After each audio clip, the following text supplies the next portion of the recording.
이거는 소화흡수 배설하는 기관이기 때문에 소화기관으로 불려합니다. 위에서 하나, 둘, 셋, 넷, 다섯, 여섯 번째 소화기관을 보시면서 몇 개의 콜라겐이 수치가 얼마나 있는지. 어떤 분이 있어, 나는 초록색이니까 대박이라고 하는데 대박이 아니에요. 여러분 건물이 오래되면 어떻게 돼요? 느슨해지죠.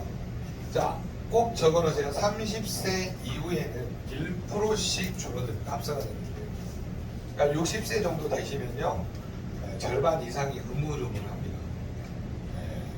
뭐냐면 양쪽 바퀴 4개를 있잖아요. 풀어놓고 다니는 거하고 똑같아요. 덜커덕덜커덕. 그러니까 곧 마감 일보 직전에 차를 타고 다니는 겁니다. 여러분, 차가 오래되면 차 바퀴도 어때요? 닳죠. 근데 옆에 스페어 뭐라 그러죠? 나사도 어때요? 녹슬어가지고 약간 덜커덕덜커덕 한단 말이에요.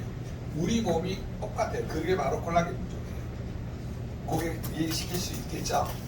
자, 그러면 내가 평상시에 소화흡수 배설이 잘 안 되고 뭔가 위장 질환이 있다라고 하는 거는 반드시 뭘 체크를 해봐라? 콜라겐에서 무슨 기관? 소화기관. 소화흡수 배설하는 기관. 그렇게 고객한테 알려주시면.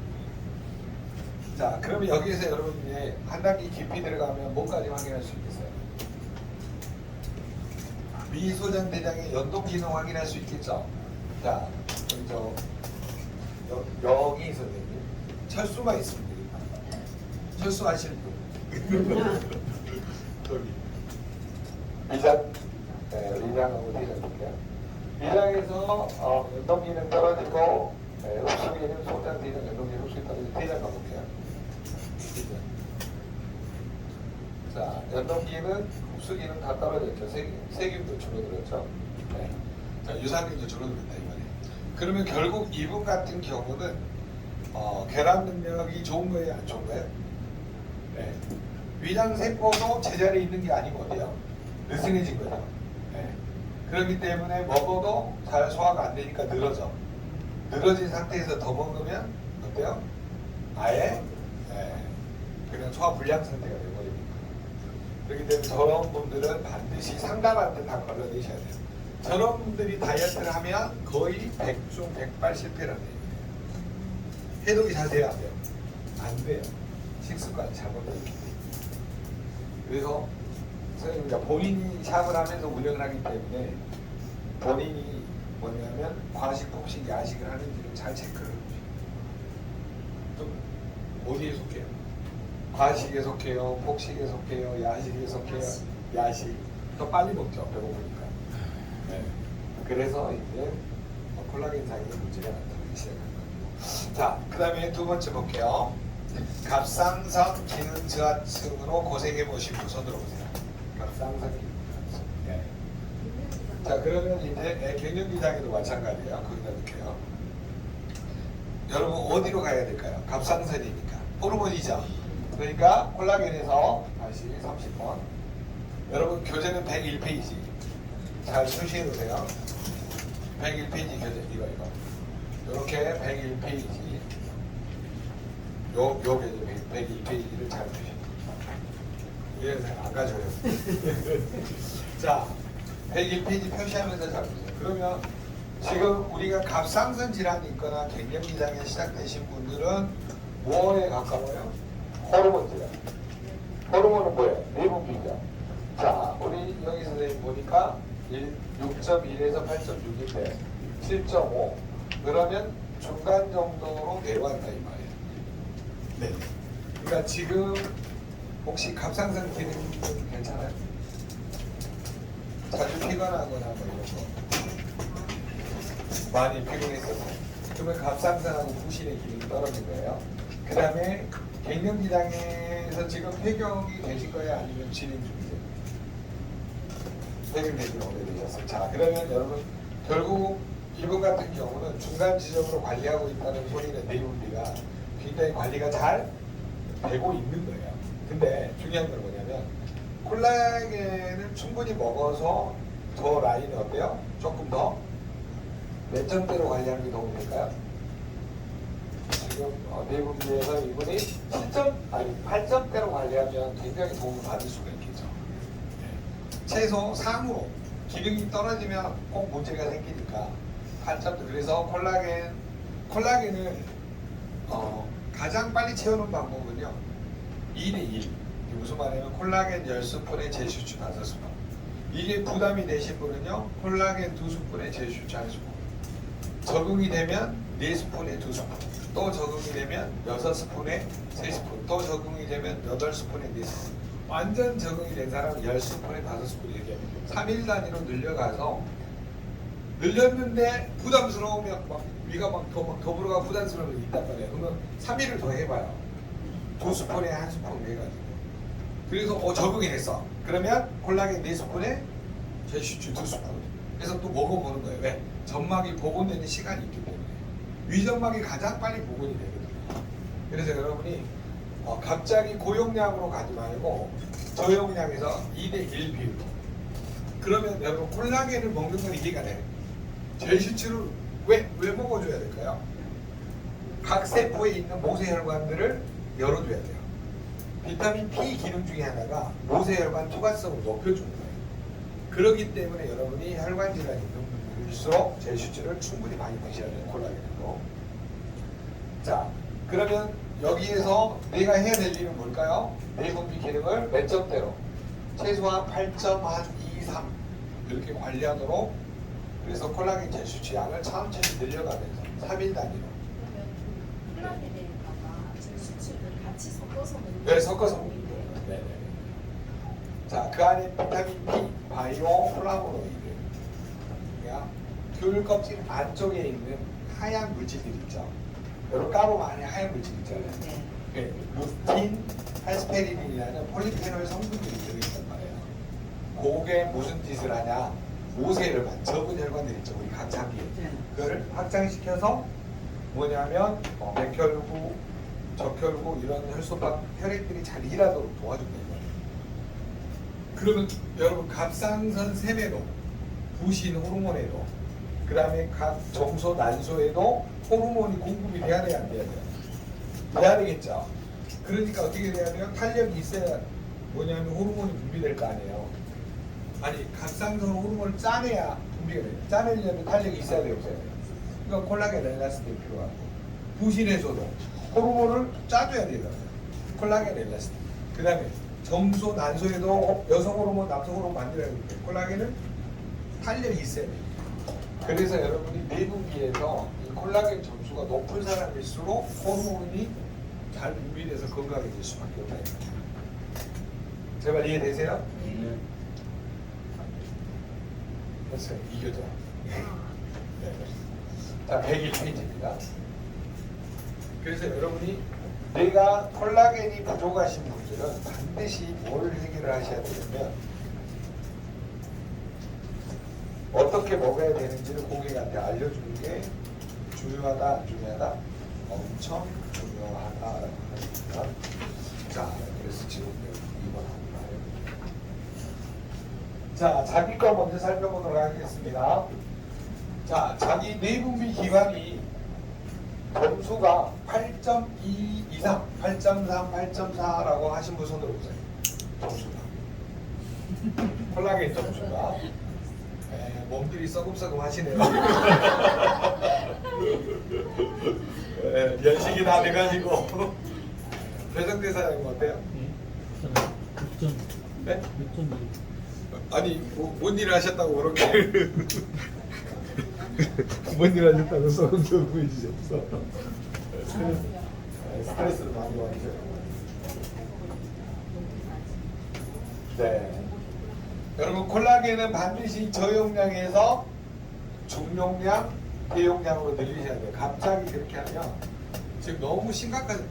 근데 평균 3년, 4년 먹은 사람들은 괜찮더라고요. PM은 3, 4년 먹은 사람은 아무 때나 그냥 한 숟갈 퍼서 먹든 2숟갈 퍼서 먹든 괜찮은데 처음 시작한 사람들은 난리 나요. 아셨죠? 그러니까 우리는 항상 내 기준으로 하는 거야. 야, 내가 10스푼을 먹어봤는데 무슨 이상이 없는데 뭐 간지럽고 뭐 어쩌나 막 악쓴 사람 있잖아요. 내 기준은 상대방의 기준으로 설명해요. 제가 동의하시죠? 네. 콜라겐을 많이 드시면 결합 능력이 뛰어나서 세포가 제 위치로 가죠. 그러면 각각의 일들을 잘 할까요, 못할까요? 위소장 내장의 세포가 느슨해지면 소화흡수 기술이 잘 돼야 돼요. 안 되죠? 갑상선, 부신, 난소, 정소 이런 호르몬 셈에서 세포가 느슨해 있으면 10개를 분비시켜야 되는데 100ml를 분비해야 되는데 50ml밖에 분비가 안 돼. 기능이 떨어지게 되죠. 각각의 갑자기 양을 많이 먹으면 처음에 먹는 사람은 점차점차 늘려야 되는데 네. 빨리 갑자기 그럼 이제 증상이 나타나죠. 위가 안 좋은 사람은 축소를 할 것이고 쓰릴 것이고 그 다음에 장이 안 좋은 사람은 방귀를 엄청 낄 것이고 왜? 그게 소화 비선 능력이 뛰어나니까 균도 잘 나와요. 먹어봐요. 네. 콜라겐 먹고 경험해 보시고 피똥 쌌어요? 선생님 아니 선생님 콜라겐 먹어봤어요? 네. 증상 뭐 느끼셨어요? 좋아지고 피똥 싸셨어요? 소화가 잘 돼요? 네. 체험 있으신 분 콜라겐 체험 콜라겐 체험 이것저것 다 같이 먹으니까 뭐 먹으면 네 맞아요 이게 정상이에요 다 전체를 먹으니까 이게 그냥 어디서 좋아지는지 모르게 좋아지고 요게 정상이에요 네. 그래서 여러분이 어떻게 찾아내느냐에 따라서 상대방을 상담하기 쉬워요 어려워요? 아니 위장질환이 있으면 가서 딱 보여주면 되잖아요 정상 범위 나왔다고 좋아할 일이 아니다 이 말이야 100을 기준으로 보면 떨어져요 그래서 8.3이나 4 나오도록 콜라겐 제수치 양을 늘려보자 동의하신가요? 그러면 우리 몸에서 가장 중요한 거는 뭐예요? 하나만 딱 뽑으라고요 콜라겐 여러분 콜라겐이 부족하면요 자 여러분 아파트가 가보면 오래된 아파트 어디에 돼 있어요? 전부 금가 있죠 안 그러던가요? 제가 엄마 아파트 가가지고 충격받았어요 갔는데 전부 금가 가지고 시멘트 있잖아요 시멘트를 곳곳에 발라놓은 거예요 그러면 바른 이유가 뭘까요? 아니 무너지지 말라고 안 발라놓으면 TV 자꾸 보면서 무너질 수밖에 없잖아요 우리 몸도 콜라겐이 부족하면 그런 현상이 나타날까요? 안 나타날까요? 나타나요 여동생은 콜라겐 안 먹으면 제일 약한 부분이 어디예요? 위, 소장, 내장, 간장, 신장, 췌장, 뇌, 눈, 심장 제일 약한 부분이 있을까요? 위, 간, 감기는 술 한잔 넘어가니까 자 그럼 여러분이 고객한테 상담하는 포인트가 이제 정리가 되셨죠 그래서 호르몬 기관을 또 깊이 들어가서 상담하는 방법 가르쳐 드릴게요 여러분 지금 방금 미분비 기관을 봤죠 미분비가 하는 일이 어디에 정리되어 있냐면 미분비 계가 정리가 되어 있어요 미분비계로 가보세요 20번 자 본인이 보니까요 갑상선 위로 올리는 거죠 갑상선 기능 저하 부갑상선 기능도 좋네 이거는 그 다음에 부신 기능도 저하 뇌하체 분비 기능도 저하 통가선 머리만 대면 잘 쉬긴 하겠네 네 잠을 깊이는 못 자 너 피곤해 쩔어가지고 그거 그런 게 있었어요. 네. 근데 약간 세번 예를 들어서 네. 이 제품을 먹고 지치고 먹어서 그런가 지금 무슨 없었어요. 네 많이 좋아지셨습니다 어찌됐든 네, 이게 손가선 수면 호르몬 3.2에서 6.8인데 5.2 많이 좋아지셨고 그 다음에 가슴세 분비 기술 흉선 이게 면역 기능인데 흉선에서 T세포가 자라거든요 이렇게 되면 감기에 자주 걸릴 수 있어요 조심하셔야 되고요 생식세 제가 폐경이 됐다 그랬잖아요 그러니까 여기 왼쪽으로 가겠습니다 자 그래서 여러분이 콜라겐으로 뭐냐면 분석하는 방법까지 한번 배워보셨어요 자, 그 다음에 세 번째 한번 볼까요? 세 번째, 대사성 질환. 여러분 3번 표시하신 분은 들어보세요. 3번 표시하신 분. 네네. 자, 그러면 당뇨부터 보겠습니다. 여러분 다시 콜라겐으로 가주시고,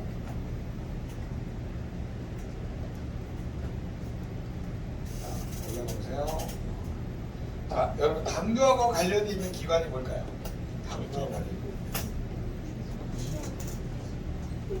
네, 당뇨와 관련이 있는 기관은 내분비.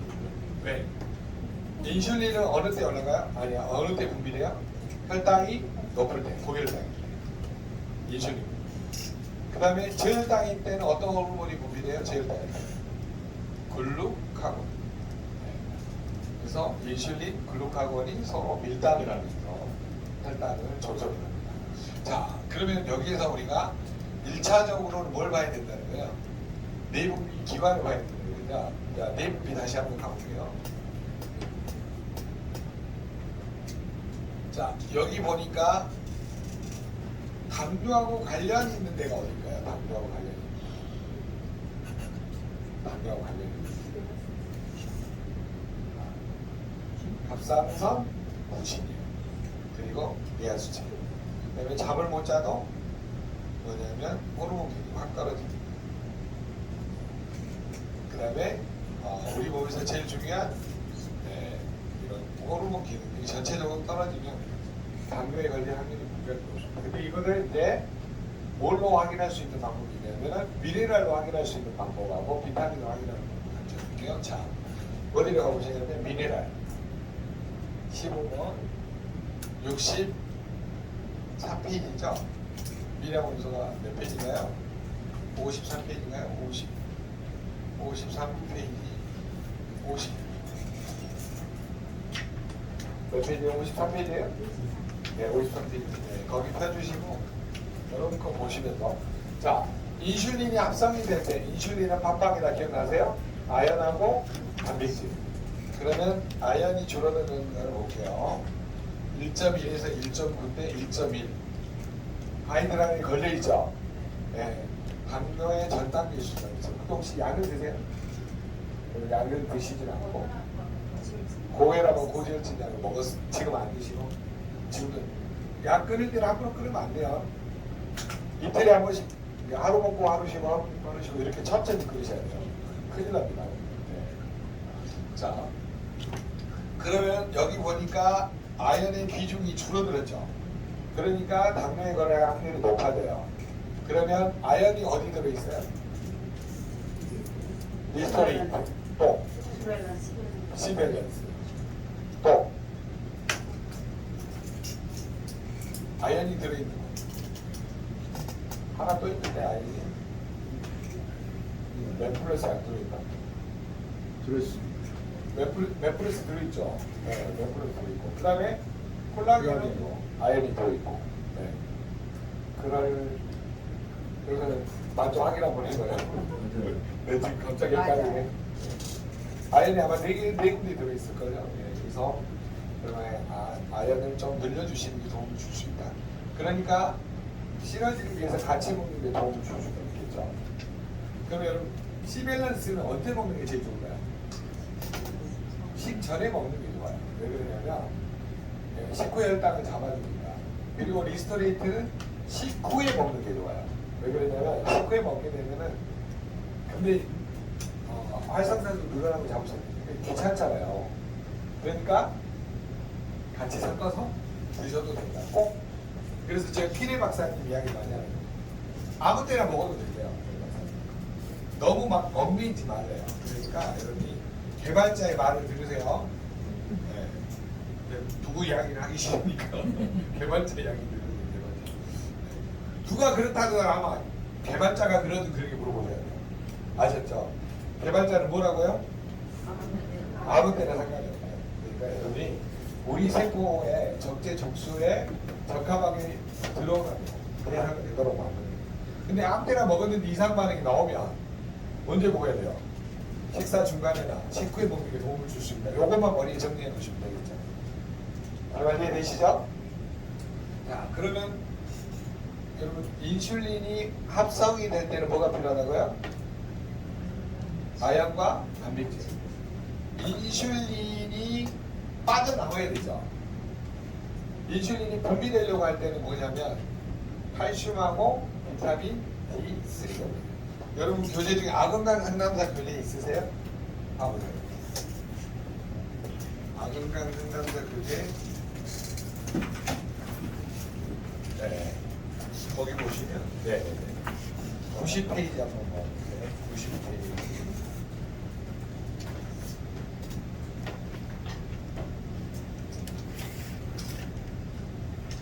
아니, 92페이지네요. 죄송합니다. 92페이지.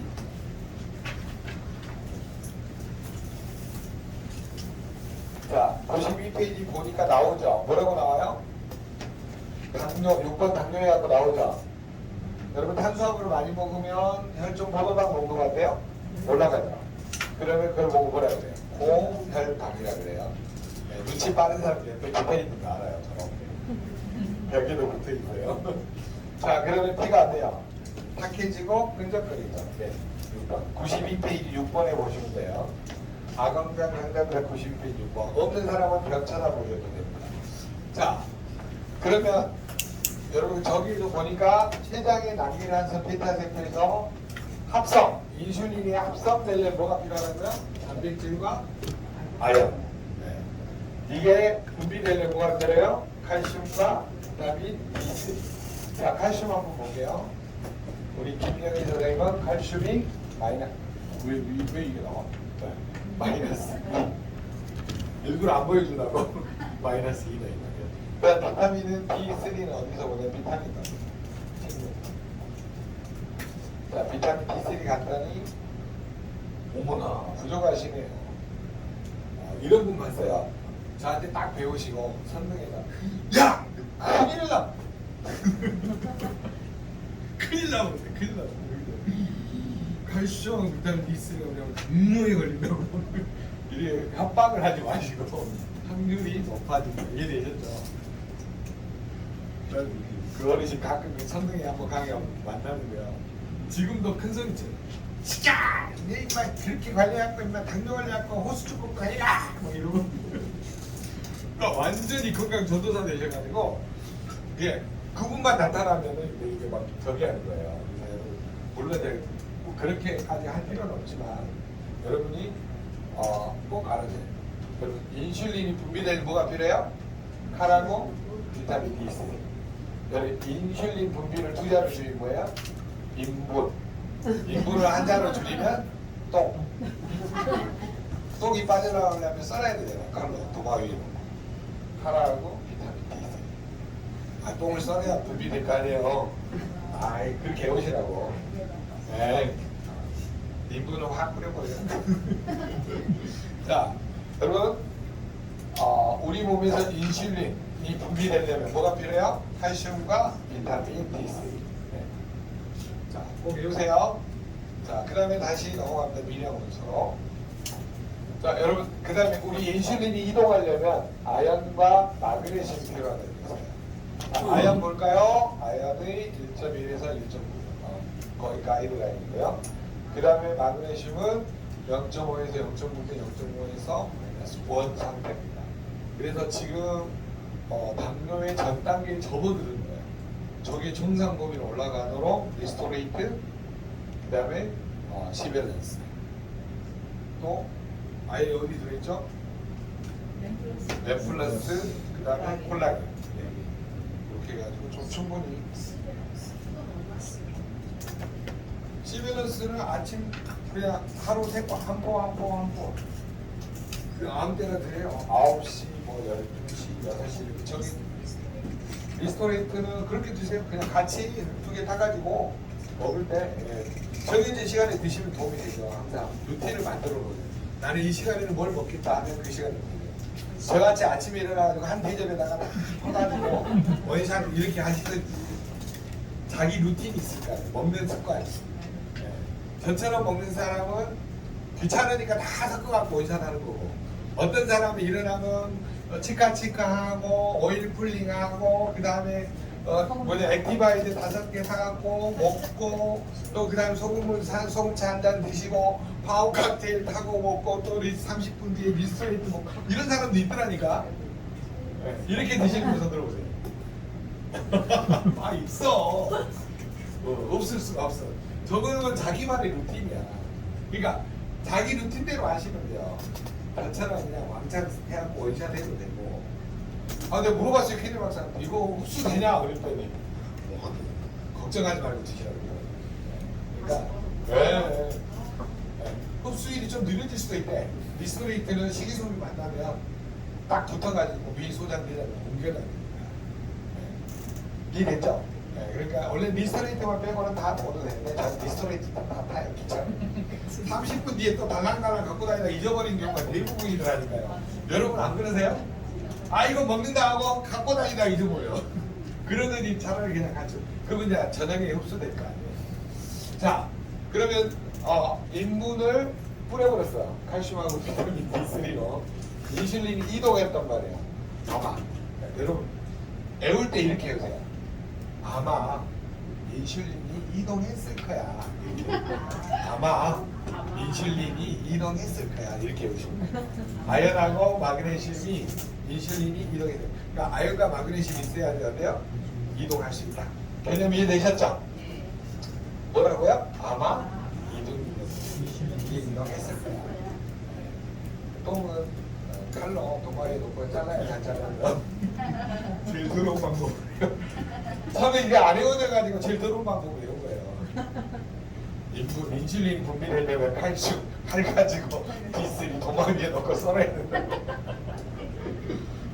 자 어찌됐든 여러분의 방법대로 인슐린하고 리셉터 있죠. 수용체 세포막이 머리털 같이 난 수용체하고 결합을 하려면 뭐가 필요하냐면 B3 크롬이 필요합니다. 자, 뭐가 필요하다고요? B3 크롬. 근데 여기에 크롬이 나와 있어요? 안 나와 있어요? 안 나와 있어요. 나쁜 크롬은 여기 있어요. 나쁜 크롬은 중금속이거든요. 자, 여기 크롬 보고 크롬이 있다라고 큰 소리 치지 마시고 이거는 중금속 육각 크롬입니다. 이해되셨죠? 여기 미리암 원소에 들어있는 거는 삼각 크롬인데 없어요. 이 당시 때 개발될 때 크롬의 중요성이 없어요. 이거를 눌러보세요. 이거하고 겸해서 볼 수 있는 게 있어요. 내려보세요. 이거는 누가 발견을 했냐면요. 바람 리터명에서 3.7이죠. 3.1 충분히 있으시네. 뭐냐 특정 미네랄 부족으로 올 수 있으니까 조심하셔야 돼요. 자, 그러면 여러분 인슐린이 세포막의 수용체하고 결합할 때 B3 크롬인데 이거를 제가 옛날에 강의할 때는 자동차로 이야기했어요. 여러분 자동차 키를 가지고 문을 열 때 옛날에 키 열 때 소리가 똥차는 어떻게 나는 줄 아세요? 문 열면 끽끽 소리 나잖아요. B3 크롬 이런 소리가 났어요. 그렇게 오시라고. 똥차 문 열 때 B3 크롬 이렇게 절대 안 잊어먹으세요. 자, 우리 몸에서 비타민 미네랄이 부족하면 이 뭐냐면 인슐린이 제 역할을 해요 못해요? 못한다는 거예요. 그래서 음식을 좀 알아두시는 게 도움이 주십니다. 그러면 저거를 여러분이 비타민 B3는 어디에 있어요? 비타민에 있죠. 한번 가볼까요? 자, 비타민에서 내려보세요. B3가 B3만큼 부족하네요. 마이너스 2만큼 부족합니다. 별로 B3는 어디에 많이 들어있을까요? 액티바이드 많이 들어있죠. 또 파워 칵테일에도 들어있죠. 또 B3가 어디 들어있죠? B3 들어있는 게 있는데 윤호계는 692. B3가 어디서 들어있는데 좌우지가 들어있습니다. B3가 부족하면 수용체 세포막이 문을 열어줘야 안 열어줘요? B3 크롬 있어야 자동차 문 연다니까요. 인슐린이 가서 세포막에 아무리 나야 해도 넌 누구니 그래요. 넌 내 눈치 아니 그래요. 절대 문을 열어준다 안 열어준다? 안 열어준다. 자 그런데 이제 문을 열었다고 봐요. 그러면 세포 안으로 들어가면 미토콘드리아가 있죠? 세포 안에. 자, 여러분 세포 안에 미토콘드리아는 자, 잠깐만요.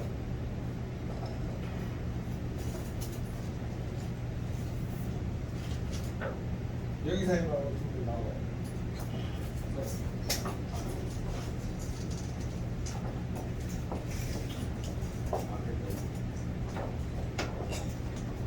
위로 올라오고. 나는 미토콘드리아. 어떻게 생겼어요? 뭐예요? 소시지 같이 생겼잖아요. 자, 세포막의 문을 열려면 인슐린이 수용체하고 비율이 뭐가 맞아야 된다 했어요? B3 크롬이 맞아야 돼요. 그래서 세포막의 문을 열면 세포막이 열려서 산소하고 포도당이 들어가서 이거를 태우는 공장 이름이 뭐예요? 미토콘드리아. 자, 미토콘드리아는 뭐가 필요해요? 산소. 그거 다. 그쪽으로. 절대 언니 까먹지 않고. 여기 교사 선생님은 포도당. 자, 산소하고 포도당이 미토콘드리아로 세포막의 문을 열면 뭐가 필요해야 돼요? 인슐린이 리셉터하고 수용체하고 이렇게. 요게 인슐린의 손이 머리카락이 리셉터. 결합을 해야 되죠. 이게 딱 만나려면 뭐가 필요하다고? B3 크롬. 자, 그러면 문이 열렸어. 세포막의 문이 열려서 산소하고 포도당이 어디로 들어간 거예요? 세포? 저 마이크 써주시죠. 죄송합니다. 자, 산소하고 포도당이 어디로 들어갔어요? 미토콘드리아에 들어갔어. 그러면 이 두 가지를 이용해서 올라가보세요. 뭘 만들어요? 자, 거꾸로 합시다. 저 미토콘드리아 산소, 포도당, 네, ATP. 네. 자, 미토콘드리아는 세포 안에 들어있죠. 세포막의 문을 열면 뭐가 필요해요? 인슐린하고 리셉터가 서로 소통을 해가지고 만나야 되잖아요. 만나는 조건 중에 비타민 B3하고 크롬이 절대 충분 조건입니다. 문을 열었어. 그럼 들어가면 산소하고 포도당을 에너지 대사로 활용하는 게 뭐예요? 미토콘드리아. 그럼 미토콘드리아는 뭐가 필요해요? 원료가 산소하고 포도당입니다. 그래서 뭘 만들어요? ATP. 여러분 물론 우리 몸에 탄수화물, 지방, 단백질은 해당계, 그 다음에 TCA 회로, 마지막에 전자전달 이런 과정을 겪어요. 근데 요거를 다 강의를 했더니 집에 가보더라고. 나 안 와. 내가 그거 화학 공식 배우러 온 거 아니야 그러더라고. 그래가지고 집에 가면서 제가 이렇게 요거는 이해되시죠? 그러면 결국 자 미토콘드리아 에너지 발전소 산소를 나무, 포도당을 숯, ATP를 불이라고 볼게요. 이렇게. 여러분 불이 타지려면 나무하고 숯에다가 나이타나 성냥이라는 뭐가 필요해요? 불쏘시개가 필요하죠. 근데 우리 몸에 이 불쏘시개 역할을 하는 게 뭐다? 큐텐이래요. 코인자인 큐텐 어디서 만드는 거예요? 간에서. 근데 태어날 때 이만큼 가지고 태어나는데 나이가 들면서 점점 줄어들어. 줄어든 만큼 뭐예요? 외부에서 보충해줘요. 보충을 안 하면 어때요? 세포가 에너지 발전해오고 미토콘드리아 못한대. 그러면 세포가 에너지 발전을 못하면 세포는 살아요, 죽어요? 죽는데. 그렇기 때문에 여러분이 코엔자임 Q10이 마지막에 모든 세포의 결정 문제예요. 콜라겐도 중요하지만 마지막에 얘가 없으면 아무리 영양소를 많이 집어넣어도 타져요, 안 타져요? 안 타죠. 포도당이 잠깐만요. 포도당이 이제 요 코큐텐이 부족하니까 소변으로 빠져나오는 질병이 생겨요. 당뇨. 포도당이 소변으로 빠져나오는 질병이 당뇨. 단백질이 소변으로 빠져나오는 질병이 단백뇨. 사구체질병. 자, 그러면 여러분 결국은 우리 몸이 당뇨가 생기지 않으려면 비타민, 미네랄, 코엔자임 Q10이 균형을 이루어야 된다. 동의하신가요? 네. 자, 주시고. 그럼 자, 요거 순서대로 확인만 한번 해볼게요. 자, B3 부족했죠? 자, 그 다음에 코인타임 큐팅 가볼게요. 코인타임 18번. 18번은 밑에서 두 번째 보니까 코인타임 8.31에서 1.5야. 8.34야. 정상범위 나왔는데 뭐예요? 바닥이다 이 말이에요. 그러니까 지금부터 보충하지 않으면 결국은 어떻게 돼요? 당뇨에 걸릴 확률이 높아진다. 이거. 그래서 여러분이 고기구나 하여금 내 컨디션을 점검할 수 있는 건 뭐냐면 정상 범위에서 바닥인지 충분히 있는지를 잘 알아두시면 모든 거를 점검할 수 있어요. 자, 그래서 지난번에 어떤 분이 전화가 오셨어요. 소장님, 이 당뇨 메커니즘은 어디에서 발췌를 한 건가요? 그래서 우리 양자연구소에 고분으로 계신 더글라스 스킨 박사님이 2013년도에 미국에서 UCI 대학에서 심장내과 교수를 23년인가 하다가 한국에 그 박근혜 정부 2013년 때 그 위대한 의사상을 받으시고 오셨어요. 그래가지고 한국에 정착하다가 우연히 우리 연구소에 와서 강의를 해줘서 그냥 의사 약사님 모임을 하다가 이분이 이제 지금 미국에 가 계시는데 그때 자기네 대학에서 그러니까 약이나 수술요법이 아니고 영양요법으로 뭐냐면 당뇨를 치료하는 메커니즘이 저 원리예요. 영양요법. 자, 그래서 저거를 근거를 뒷받침하는 논문을 누가 쓰셨냐면 우리나라 분이 쓰셨어요. 송문기 박사. 30년간 연구를 해서 적어놓으세요. 당뇨의 원인은 아연과 크롬의 결합입니다. 적어주세요. 당뇨의 원인은 아연과 크롬의 결합. 아연과 크롬의 여러분 아연이 부족하면 인슐린을 만들어요? 못 만들어요? 못 만들죠. 인슐린이 이동을 해요? 못해요? 못하죠. 크롬이 부족하면 세포막의 문이 열려요? 안 열려요? 안 열리죠. 그러니까 당뇨가 생깁니다. 그 두 가지를 연구했고 나머지는 이제 과학자들이 연구하면서 리셉터와의 관계, 이동과의 관계, 인슐린 분비와의 관계를 체계적으로 연구를 한 겁니다. 그러면 우리 몸의 비타민, 미네랄, 코엔자임이 중요하다 안 중요하다? 엄청 중요해요. 그러니까 비타민, 미네랄 밸런스, 코엔자임 밸런스가 깨진 사람은 당뇨 확률이 높아요? 안 높아요? 높다. 제 말 들리시죠? 그럼 여러분 B3가 부족하면 뇌에서 도파민, 세로토닌, 가바 뇌 신경 전달 물질 만들어줘야 안 만들어요? 안 만들어요. 신경들이 들어와진다. 신경전달. 자, B3 가보세요.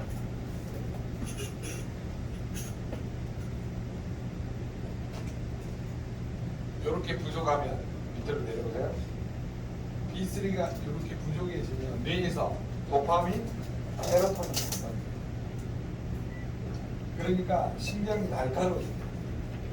그러니까 저런 경우는 펠라그라피하고 뇌에서 우울증, 피부는 거칠어지고 그 다음에 장은 냉해져가지고 설사가 자주 난다고 방구는 뽕뽕이처럼 끼고 다니고 이해되셨죠? 그래서 여러분이 B3는 펠라그라피를 꼭 기억을 하시면서 어떻게 접근해야 될지를 공부하시면